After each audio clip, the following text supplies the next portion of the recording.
Hi, Bible భాష్యానికి స్వాగతం. L ఎమెట్ అనేది Hebrew భాషలో సత్యమునకు దేవుడు లేదా నమ్మకమైనటువంటి దేవుడు అనేటువంటి అర్థం కలిగినటువంటి పదబంధం. ఇది దేవుని యొక్క విశ్వసనీయత, స్థిరత్వం మరియు నిజాయితీని సూచిస్తుంది. ఎల్ ఇది దేవుడు లేదా సర్వశక్తిమంతుడు అనే అర్థం కలిగినటువంటి పదం. ఎమెట్ అనగా ఇది సత్యం, నిజం, స్థిరత్వం, నమ్మకత్వం అనే అర్థాలను కలిగి ఉంది ఈ పదం ఎమెట్ అనేది ఆమన్ అనేటువంటి క్రియాత్మకమైన పదము నుండి ఉద్భవించింది. దీని అర్థం నమ్మడం లేదా స్థిరంగా ఉండడం లేదా ఆధారపడడం. ఇది ఆమెన్ అనేటువంటి పదానికి కూడా మూలంగా ఉంది. ఇది అవును, నిజమే, అలాగే జరగాలి అనే అర్థాలని కలిగి ఉంటుంది.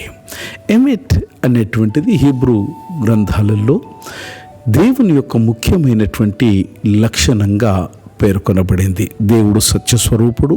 ఆయన మాటలు, ఆయన కార్యాలు, ఆయన క్రియలు, ఆయన చర్యలు ఎప్పటికీ నిజమైనవిగా ఉంటాయన్నది దీని భావం. దేవుని సత్యం మనకు మార్గదర్శకంగా, ఆధారంగా మరియు విమోచనకరంగా ఉంటుంది.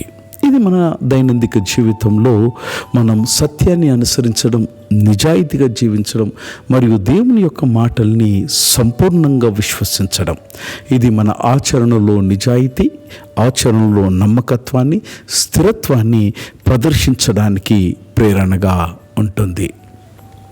ఇటీ పదం ఎల్ ఎమెట్ దేవుని యొక్క ముద్ర సత్యం. ఆదికాండం 2వ అధ్యాయం 3వ వచనంలో సృష్టి యొక్క వృత్తాంతాన్ని ముగించే 3 పదాల చివరి అక్షరాలు ఎమెట్ అనే పదాన్ని ఉచ్చరిస్తాయి.